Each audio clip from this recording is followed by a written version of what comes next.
Hey guys, welcome to my YouTube channel, Essential Time and Solutions, where we talk about all things virtual assistant, entrepreneurship, being a mompreneur, and balancing work and business. So today, this episode is going to be about virtual assistant tasks or jobs that a VA can do to help assist small business owners. Typically, you hear about administrative tasks or social media manager, which we call SMM.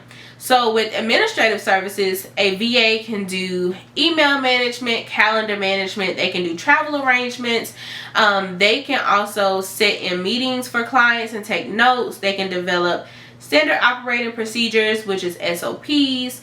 They can do so many things administrative wise. Even something as simple down to creating rules for your email so that your email doesn't become cluttered. Some may do email marketing, or you can hire an email marketer. So many things that you can have done from a VA on the administrative side. Now for SMM, so a social media manager and a social media strategist, they are a little bit different, and let me tell you how. A social media manager can, if they are able to create your graphics, they'll create your reels, they will create your captions, they'll do your hashtag research, and typically they will interact with other accounts. So whether that's interacting with them via direct message or just responding to the comments that they leave on your posts. Okay, so typically a social media manager will manage between 1 to 3 accounts. It really just depends on the contractual agreement. Now, if you want them to manage up to 5 accounts, you need to make sure you as the VA, you are getting paid, and if you are a small business owner watching this, that you are paying that SMM, because managing that many accounts takes a lot of time. It's a lot of commitment, because they are the ones that are interacting with your audience. Okay, also you need to make sure that you're spending time with that social media manager so that they can begin to hear and understand your voice and understand the how you talk, the different terms that you may use whenever interacting with your clients. So just because they're handling your social media pages, don't just leave them out there high and dry, because they need to get to know you just as well as you need to get to know them. Okay, so that's for you small business owners. Now, a social media strategist, they are a little bit different, because they are studying like your analytics. They're studying all the data on the back end. So they're looking at your insights, your professional dashboards. They're looking to see how many followers did you get this week, how many followers did you get in the last 2 weeks, and in the last 30 days, how many people actually unfollowed your page, what content was posted when they unfollowed your page, what content was posted when you got the most followers for that month. They're studying all of that. So, you know, what gender is coming to your page, what's the age group, what part of the state or the US do they live in, what country do they live in. So they are looking at all of this data. Okay, so that's the difference between a social media manager and a strategist. So a manager is typically just managing the account. The strategist is actually managing the account and looking at the analytics. They're analyzing your data on the back end to see what is working for your page and what isn't working, and when it's time for you to pivot. Okay, so if you're really into social media, you're good at Instagram and Facebook, Twitter, TikTok, LinkedIn, even Pinterest. Like, there are Pinterest managers that are virtual assistants, and we'll talk about that. So if you're good at all of that stuff, you may want to consider being a social media manager, especially if you have a 9 to 5.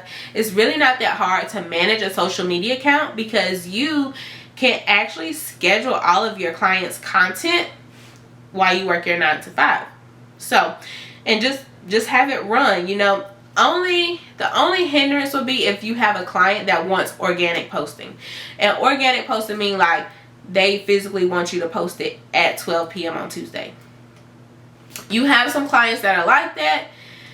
Honestly, the algorithm doesn't care if it's organic or if it's scheduled.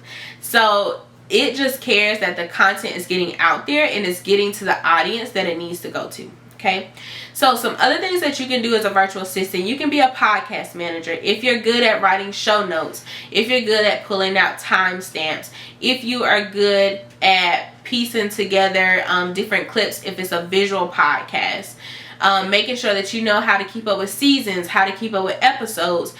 You may be the point person that communicates with the guest that is being interviewed. So as long as you're good at all of that stuff, you may want to consider being a podcast manager. The other thing is you can manage someone's YouTube channel. Small business owners now are moving into YouTube because this information is out there forever, okay? So are you good with doing thumbnails? Are you good with doing animations? And when I say animations, they may have like their little Instagram logo, and it may like roll out their Instagram handle, and then it might roll it back in. So those are what we call video animations. So that may be something that you're good at. Making sure that you can respond to the comments that are left on the videos, and just making sure that you can edit the YouTube video overall. Okay, so if you're good at video editing, you may want to look into being a YouTube manager. Pinterest is always amazing. Pinterest is not a typical social media account. Actually, it's kind of not social media at all. It is more so like used for vision boards and to drive traffic to your websites and sales pages. That is what Pinterest is used for. So it has like cute clips, cute boards, cute content, but that content, when you click on it, it should drive them somewhere. So whether that's e-commerce, if you're selling products, it should drive them to that product. If you're selling a course, it should drive them to that sales page.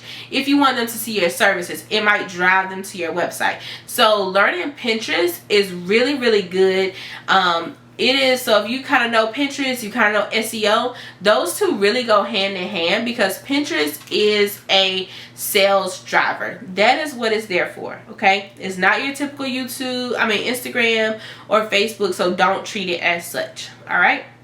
So now that we talked about that, let's talk about some digital things that you can do for your client. If you are great at building websites, something that you enjoy, they may want you to build a website from scratch, or they may want you to maintain their website. So to add links, remove links, add photos, remove photos, add videos, take videos down, update sale pages, and things like that.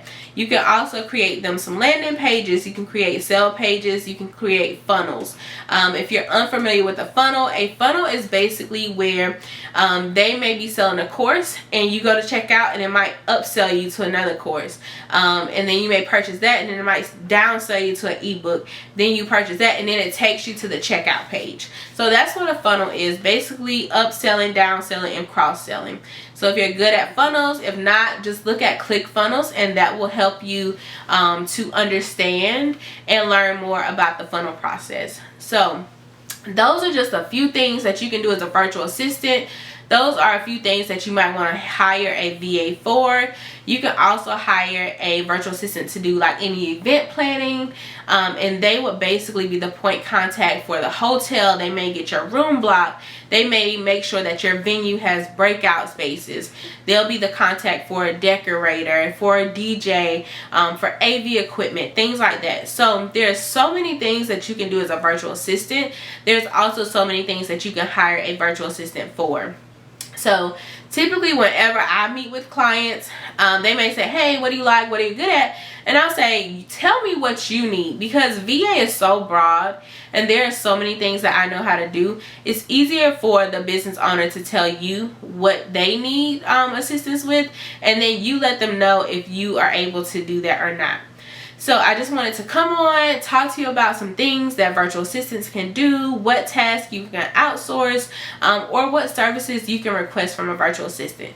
So I hope that this was helpful for you, and I hope that you got something out of it. Be sure to like, comment, and subscribe to my YouTube channel, and be sure to share this video with anyone that you think maybe wanted to become a virtual assistant, or any business owner that you feel may need to get a VA at this point in their business.